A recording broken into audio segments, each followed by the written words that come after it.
Hello, everyone. Thank you so much for checking out this video here on Shows, Style, and Spirit. I am Ebony, and we have to talk about some Real Housewives news. There's a couple of stories out there that I want to talk about. Mia from the Real Housewives of Potomac, I hope she does not continue to torture us just on another TV show.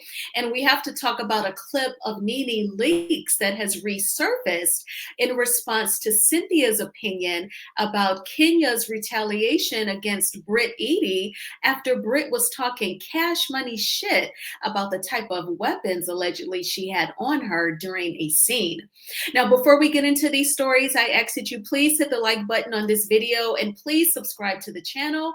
Everything that I'm saying in this video is alleged and just my opinion. All right. And the Copyright Act of 1976 says that my fair use commentary on the clip about Nene is allowed.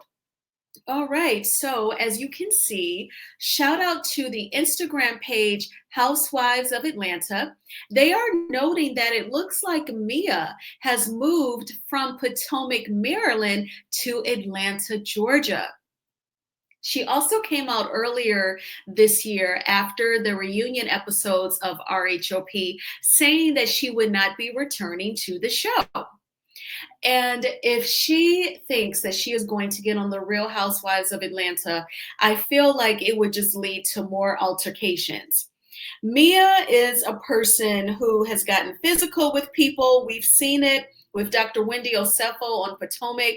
She pretty much did not get in trouble at all. And I feel like with all of the drama that is surrounding the Real Housewives of Atlanta, it would be so stupid and bad business on Bravo's part for her to join the Real Housewives of Atlanta.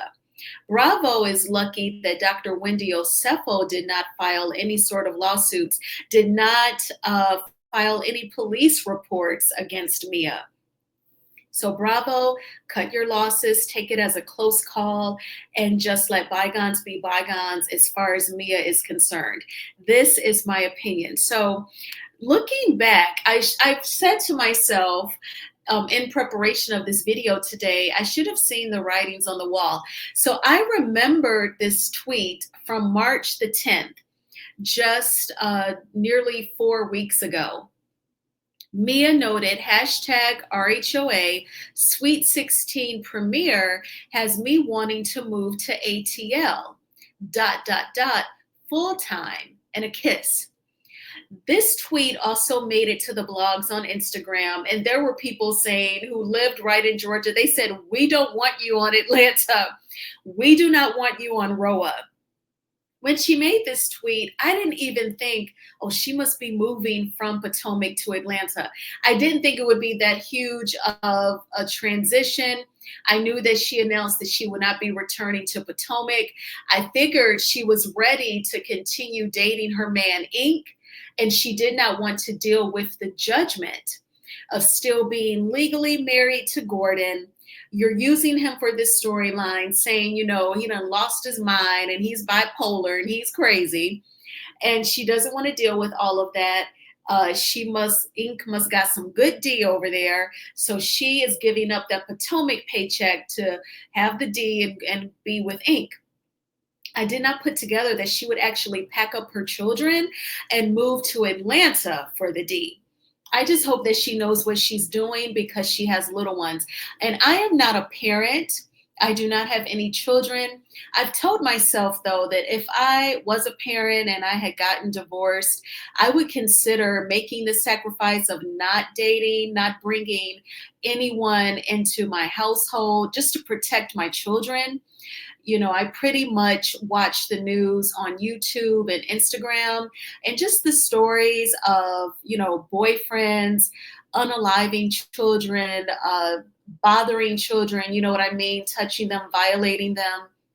If I were a parent and I was a single parent, I was divorced, I would just dedicate trying to keep them safe until they went off to college and then resume dating, just because I just wouldn't trust a lot of people around my children. Those are just thoughts that I have because, of course, I'm not in that predicament where I would have to make such a decision. But it's really shocking that she would pack up and move the children to Atlanta. I know that children are resilient and they can adjust and they'll make new friends. But still, I just hope that, it works out. I imagine Gordon has to be hurt by the move, but I think that the kids also kind of move around. When she was filming Potomac, as an example, this current season, when they were on an all cast trip, there was a moment where she had the kids with a babysitter, and allegedly Gordon drove to where they were and moved them and took them to another babysitter in another state. So I guess the children are used to, being across multiple state lines, but I kind of felt like even that moment, it seemed chaotic and a little crazy. But I guess that was some things that Mia had to deal with Gordon. But I just hope that it is a transition that goes smooth for everyone, and especially the kids. And she notes right on her Instagram page, she says in this caption, this picture with her and her kids, beautiful family. And she created her piece. We love it here. And one of the hashtags is ATL and then hashtag Mama Bear. So this pretty much for a lot of us, it's giving that she has moved to Atlanta. And with that tweet, I feel like she was throwing out a sign that she would move to Atlanta. She was using the ROA Sweet 16 premiere as like a reason, I guess, to put that out there. And Mia probably also wanted to see how everyone would respond to the tweet. If people would say, oh yeah, Mia, you would be a great fit for ROA, or that's what ROA needs, the show needs you, or you would fit right in with the ladies. But again, the reaction that I saw, nobody felt that way. Now, perhaps her supporters would probably try and say that they will want to see her on ROA, but I do not. I feel like, again, with all of the turmoil surrounding Kenya Moore and Britt Eady on that show, it would be foolish to take Mia on there, to put Mia on The Real Housewives of Atlanta. We already know that she can get physical. And once the women start reading her, Mia, you're not going to be able to just throw drinks and hit people with your purses down in Atlanta. None of those ladies are Dr. Wendy Osefo. None of them are professors at a university. None of them are political commentators on major cable news networks. So they do not give up. They will get right back with you and return that energy. And Bravo, the fact that Bravo would not punish Mia, she wasn't even demoted as a friend for the next season. She wasn't fired the way they love to do Kenya, and Mia has gotten physical. So if that was a close call for Bravo, that Dr. Wendy Osefo did not file a lawsuit, did not file a police report, as far as we know. So it would be foolish for Bravo to bring Mia onto The Real Housewives of Atlanta. That would be a freaking disaster, and there would be some sort of police report or some sort of altercation or arrest. That is my opinion, and I do not think that she should be on there. And she also posted this on her IG stories, that they were AT aliens, her and her son, they are dancing, and she was playing that song by Outkast, one of my favorite rap groups. Okay. I love, love, love Players Ball and Southern Criminalistic Funk. How does that song go? Southern, I think the name of the song, is it Southern Hospitality? Or was that the name of their album? I have to go back and play that song now. But I love that. I was like in middle school, I think, when Outkast first came out. They are amazing. And I love Players Ball. That was like their very first single. But Mia posted this, that they are AT aliens. It's very quite obvious that she is in Atlanta. What do you think? Would you want to see Mia Thornton from Potomac on The Real Housewives of Atlanta? If you do want her on Roa, tell me which of the ladies do you think that Mia would bond with, that she would get along with? I would definitely love to hear your thoughts on that.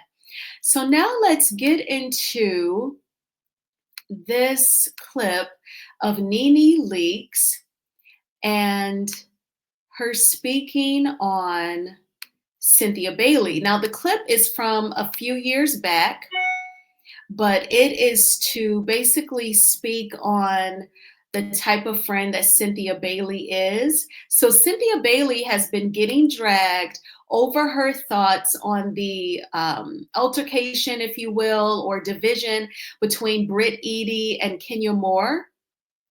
Cynthia even admits that she did not film the scene at the restaurant called The Bank, where Britt was saying, you know, you're going to learn today. And I got a pow pow in my purse. I got whips. I got all kinds of stuff. You're going to learn today. Cynthia Bailey admitted that she was not for that scene. She was not present, but she was at Kenya Moore's hair spa when Kenya allegedly revealed explicit photos of Britt Eady. And Cynthia says she felt like what Kenya did was beneath her. So now this clip resurfaces of what Nene has said about Cynthia Bailey and the type of friend that she is. So I'm going to go ahead and mute my mic. First, I want to shout out the Neighborhood Talk. You all know that this is my favorite blog. They do not flag content creators' videos when we use the Neighborhood Talk for visuals and audio.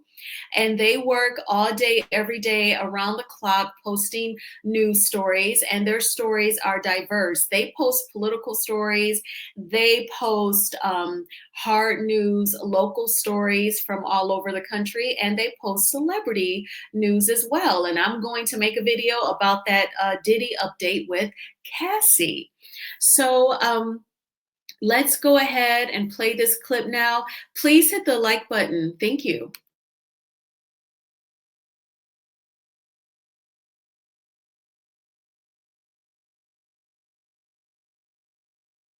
When you have a friend and they do something wrong or something you don't like, I don't think you align yourself with the enemy. I think that you stick with your friend and you say, look, we were friends. I liked you. You did this and I did not like that. But at the end of the day, you're not going to align yourself with the enemy. When you have a friend and they do something wrong or something you don't like, I don't think you align yourself with the enemy.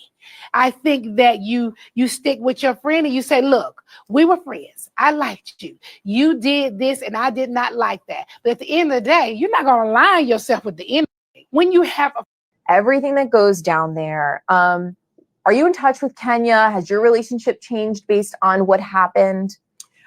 I have not spoken to Kenya since around the time that whole thing happened. Okay. And, you know, that's really kind of a sad situation for me because I was there to just support her salon. I'm so proud of her. I know how hard she's worked on it. And it's just, I was just so disappointed to see her vision be overshadowed by what happened at the salon, which you guys will see. I felt like that should have been the focus because, you know, that was her like life dream, like building this hair care empire. And I just wish she had called me before, or like, you know, I definitely would have like, this is your moment. This is like beautiful. The entire event was amazing. And it just ended on not such a great note. And I let her know everything that goes down there. Are you in touch with Kenya? Know that, you know, because I just thought it was beneath her. You know, I hold my friends to a standard. You know, Kenya is a woman of class. I just felt like it was beneath her, and I was a little disappointed in how she responded. Yeah.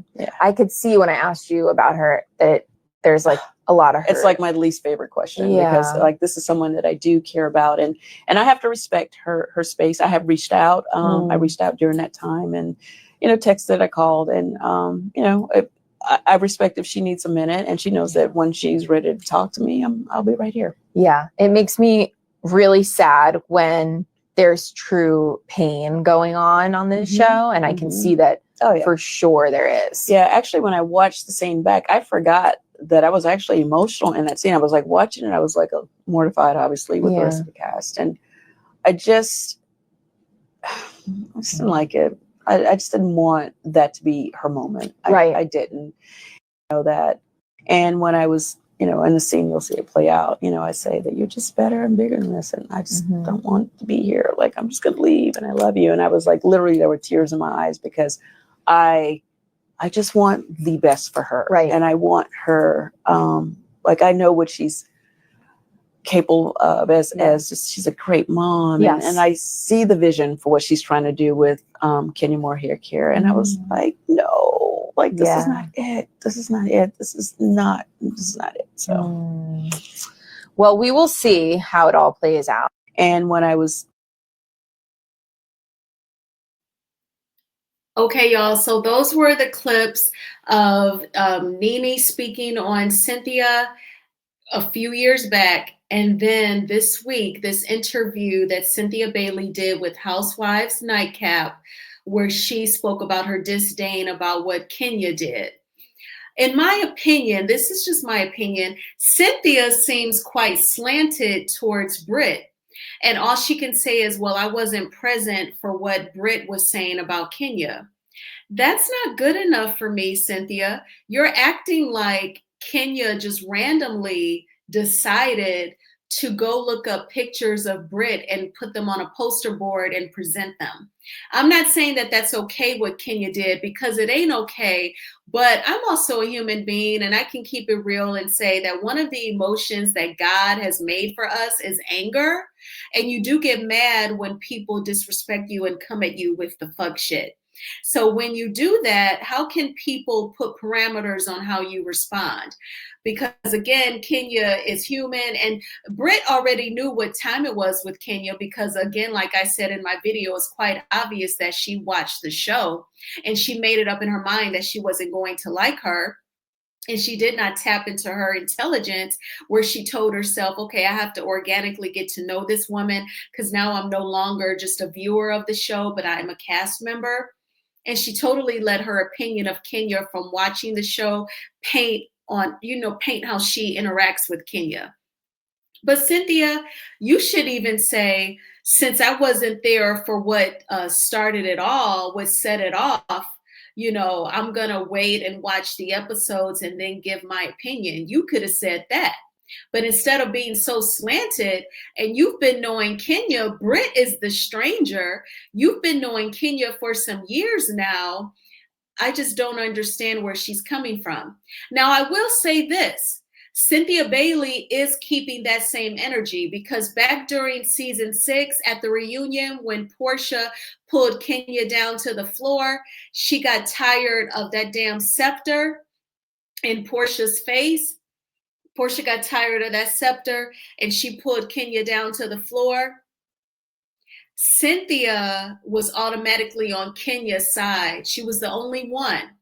When the guy, and I think that might have been Carlos King, there was a man who picked Portia up in his arms and took her off set.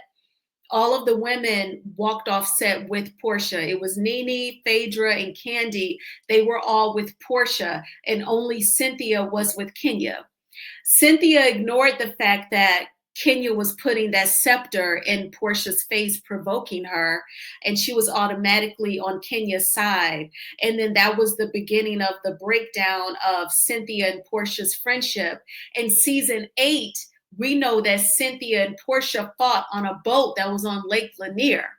Now, I stand by my opinion, y'all. Y'all know I don't F with no Lake Lanier. If you like to watch creepy videos about it, head on over to TikTok. There's a ton of creepy Lake Lanier videos over there. I really feel like the spirits that's on that lake led to Portia and Cynthia fighting, because their friendship was over by the start of season 7 because of the season 6 reunion. They didn't fight season 7. They fought season 8 on that boat. I really think the spirits on Lake Lanier has something to do with it. But I will say that Cynthia is consistent, because just like she ignored Kenya provoking Portia, she's ignoring the fact of what Britt Eady did to Kenya. At least the woman is consistent, but I think she's consistently wrong. She doesn't, like, she's acting as if there's perfection in a human being and you're just supposed to like not respond. But even when Portia was in your face, Cynthia, you kicked her on Lake Lanier. So what if people said to you, what you did to Portia was beneath you and you shouldn't have done that? You should have just let her continue to straddle you and get in your face and provoke you. But what did you all think of this clip resurfacing about what Nene said? People in the comments were saying Nene spoke no lies, okay? And what do you think about what Cynthia said about Kenya? Do you agree? I thank you all so much for checking out this video. Please hit the like button on this video as it is a free way of supporting the channel. And please subscribe to Shows Style and Spirit if you have not already done so. So it's been a great Sunday. The weather is beautiful. I have already, this morning, I had breakfast at Starbucks, and then I immediately went to the gym and got that over with. And then I went grocery shopping and got that over with. I have made content. I am going to make another video. Then I am going to go out and enjoy the rest of this day. So I hope that you're having a good balance between relaxing at home, enjoying your home, getting caught up on your favorite TV shows, maybe even pampering yourself, maybe using some 7th Avenue Beauty, give yourself a facial, a nice scrub your body, lip scrub, and then moisturize, feel soft, supple, and sexy, and having a balance between doing those things and, taking care of home or any errands that you have to do. And I will talk with you all soon. Bye.